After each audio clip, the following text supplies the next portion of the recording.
La teoría de la relatividad incluye tanto a la teoría de la relatividad especial como a la de relatividad general, formuladas por Albert Einstein a principios del siglo XX, que pretendían resolver la incompatibilidad existente entre la mecánica newtoniana y el electromagnetismo. La teoría de la relatividad especial, publicada en 1905, trata de la física del movimiento de los cuerpos en ausencia de fuerzas gravitatorias, en el que se hacían compatibles las ecuaciones de Maxwell del electromagnetismo con una reformulación de las leyes del movimiento. La teoría de la relatividad general, publicada en 1915, es una teoría de la gravedad que reemplaza a la gravedad newtoniana, aunque coincide numéricamente con ella para campos gravitatorios débiles y pequeñas velocidades. La teoría general se reduce a la teoría especial en ausencia de campos gravitatorios. No fue hasta el 7 de marzo de 2010 cuando fueron mostrados públicamente los manuscritos originales de Einstein por parte de la Academia Israelí de Ciencias, aunque la teoría se había publicado en 1905. El manuscrito contiene 46 páginas de textos y fórmulas matemáticas redactadas a mano, y fue donado por Einstein a la Universidad Hebrea de Jerusalén en 1925 con motivo de su inauguración. El presupuesto básico de la teoría de la relatividad es que la localización de los sucesos físicos, tanto en el tiempo como en el espacio, son relativos al estado de movimiento del observador. Así, la longitud de un objeto en movimiento o el instante en que algo sucede, a diferencia de lo que sucede en mecánica newtoniana, no son invariantes absolutos, y diferentes observadores en movimiento relativo entre sí diferirán respecto a ellos. Las longitudes y los intervalos temporales, en relatividad son relativos y no absolutos. La teoría de la relatividad especial, también llamada teoría de la relatividad restringida, fue publicada por Albert Einstein en 1905 y describe la física del movimiento en el marco de un espacio-tiempo plano. Esta teoría describe correctamente el movimiento de los cuerpos incluso a grandes velocidades y sus interacciones electromagnéticas y se usa básicamente para estudiar sistemas de referencia inerciales, no es aplicable para problemas astrofísicos donde el campo gravitatorio desempeña un papel importante. Estos conceptos fueron presentados anteriormente por Poincaré y Lorentz, que son considerados como precursores de la teoría. Si bien la teoría resolvía un buen número de problemas del electromagnetismo y daba una explicación del experimento de Michelson-Morley, no proporciona una descripción relativista adecuada del campo gravitatorio. Tras la publicación del artículo de Einstein, la nueva teoría de la relatividad especial fue aceptada en unos pocos años por la práctica totalidad de los físicos y los matemáticos. De hecho, Poincaré o Lorentz habían estado muy cerca de llegar al mismo resultado que Einstein. La forma geométrica definitiva de la teoría se debe a Hermann Minkowski, antiguo profesor de Einstein en la Politécnica de Zúrich. Acuñó el término espacio-tiempo Raumzeit, y le dio la forma matemática adecuada. Nota 1. El espacio-tiempo de Minkowski es una variedad tetradimensional en la que se entrelazaban de una manera insoluble las tres dimensiones espaciales y el tiempo. En este espacio-tiempo de Minkowski, el movimiento de una partícula se representa mediante su línea de universo, o el linie, una curva cuyos puntos vienen determinados por cuatro variables distintas. Las tres dimensiones espaciales, x contra barra, y contra barra, z contra barra, y el tiempo, t contra barra. El nuevo esquema de Minkowski obligó a reinterpretar los conceptos de la métrica existentes hasta entonces. El concepto tridimensional de punto fue sustituido por el de suceso. La magnitud de distancia se reemplaza por la magnitud de intervalo. La relatividad general fue publicada por Einstein en 1915, y fue presentada como conferencia en la Academia de Ciencias prusiana el 25 de noviembre. La teoría generaliza el principio de relatividad de Einstein para un observador arbitrario.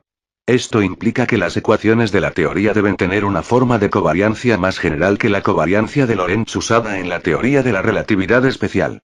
Además de esto, la teoría de la relatividad general propone que la propia geometría del espacio-tiempo se ve afectada por la presencia de materia, de lo cual resulta una teoría relativista del campo gravitatorio. De hecho, la teoría de la relatividad general predice que el espacio-tiempo no será plano en presencia de materia y que la curvatura del espacio-tiempo será percibida como un campo gravitatorio.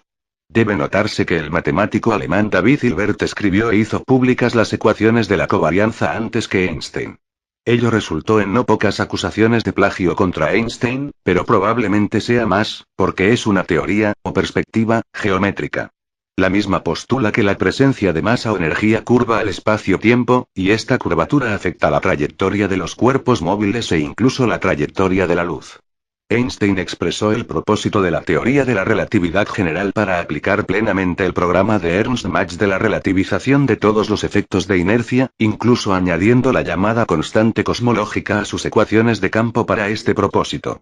Este punto de contacto real de la influencia de Ernst-Mach fue claramente identificado en 1918, cuando Einstein distingue lo que él bautizó como el principio de Mach. Los efectos inerciales se derivan de la interacción de los cuerpos, del principio de la relatividad general, que se interpreta ahora como el principio de covarianza general.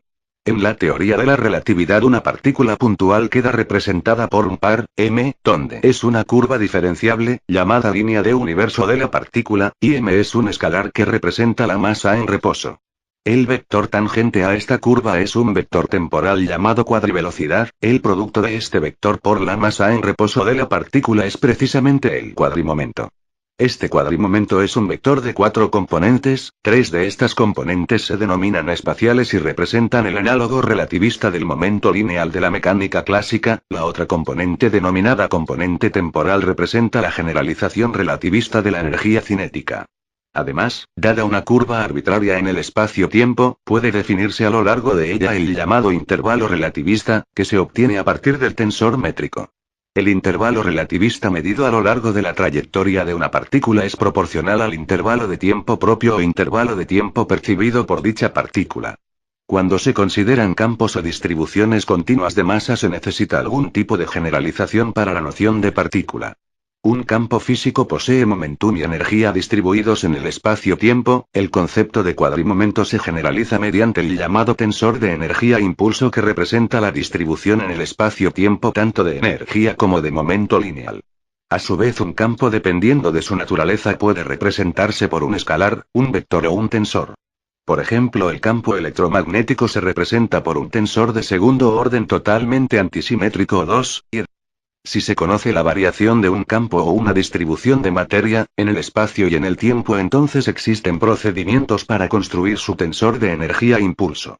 El único problema con esta hipótesis, es que al entrar en un agujero negro, se anula el espacio-tiempo, y como ya sabemos, algo que contenga algún volumen o masa, debe tener como mínimo un espacio donde ubicarse. El tiempo en ese caso, no tiene mayor importancia, pero el espacio juega un rol muy importante en la ubicación de volúmenes, por lo que esto resulta muy improbable, pero no imposible para la tecnología.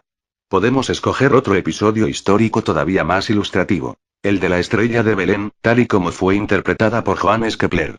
Este astrónomo alemán consideraba que dicha estrella se identificaba con una supernova que tuvo lugar el año 5 AC, cuya luz fue observada por los astrónomos chinos contemporáneos, y que vino precedida en los años anteriores por varias conjunciones planetarias en la constelación de Piscis.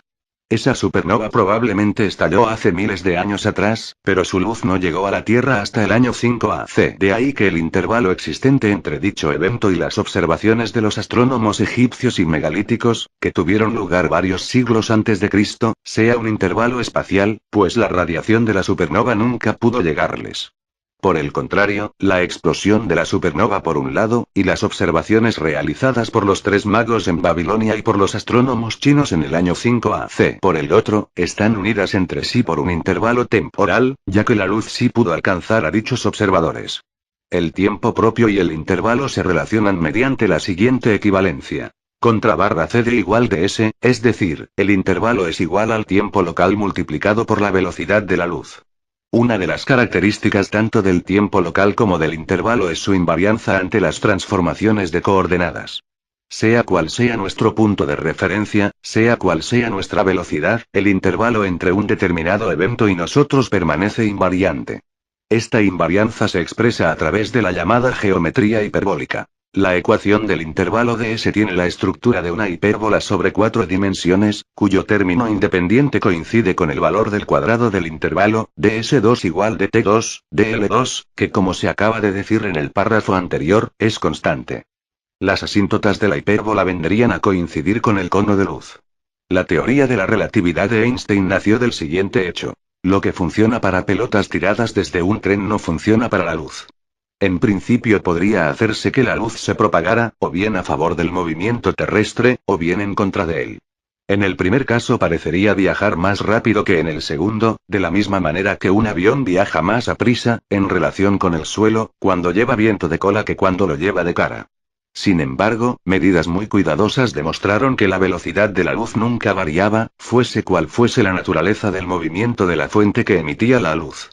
Einstein dijo entonces: supongamos que cuando se mide la velocidad de la luz en el vacío, siempre resulta el mismo valor, unos 299.793 kilómetros por segundo, en cualesquiera circunstancias. ¿Cómo podemos disponer las leyes del universo para explicar esto? Einstein encontró que para explicar la constancia de la velocidad de la luz había que aceptar una serie de fenómenos inesperados. Halló que los objetos tenían que acortarse en la dirección del movimiento, tanto más cuanto mayor fuese su velocidad, hasta llegar finalmente a una longitud nula en el límite de la velocidad de la luz. Que la masa de los objetos en movimiento tenía que aumentar con la velocidad, hasta hacerse infinita en el límite de la velocidad de la luz. Que el paso del tiempo en un objeto en movimiento era cada vez más lento a medida que aumentaba la velocidad, hasta llegar a pararse en dicho límite. Que la masa era equivalente a una cierta cantidad de energía y viceversa. Todo esto lo elaboró en 1905 en la forma de la teoría especial de la relatividad, que se ocupaba de cuerpos con velocidad constante. En 1915 extrajo consecuencias aún más sutiles para objetos con velocidad variable, incluyendo una descripción del comportamiento de los efectos gravitatorios. Era la teoría general de la relatividad. Los cambios predichos por Einstein solo son notables a grandes velocidades. Tales velocidades han sido observadas entre las partículas subatómicas, viéndose que los cambios predichos por Einstein se daban realmente, y con gran exactitud. Es más, si la teoría de la relatividad de Einstein fuese incorrecta, los aceleradores de partículas no podrían funcionar, las bombas atómicas no explotarían y habría ciertas observaciones astronómicas imposibles de hacer. Pero a las velocidades corrientes, los cambios predichos son tan pequeños que pueden ignorarse. En estas circunstancias rige la aritmética elemental de las leyes de Newton. Y como estamos acostumbrados al funcionamiento de estas leyes, nos parecen ya de sentido común, mientras que la ley de Einstein se nos antoja extraña.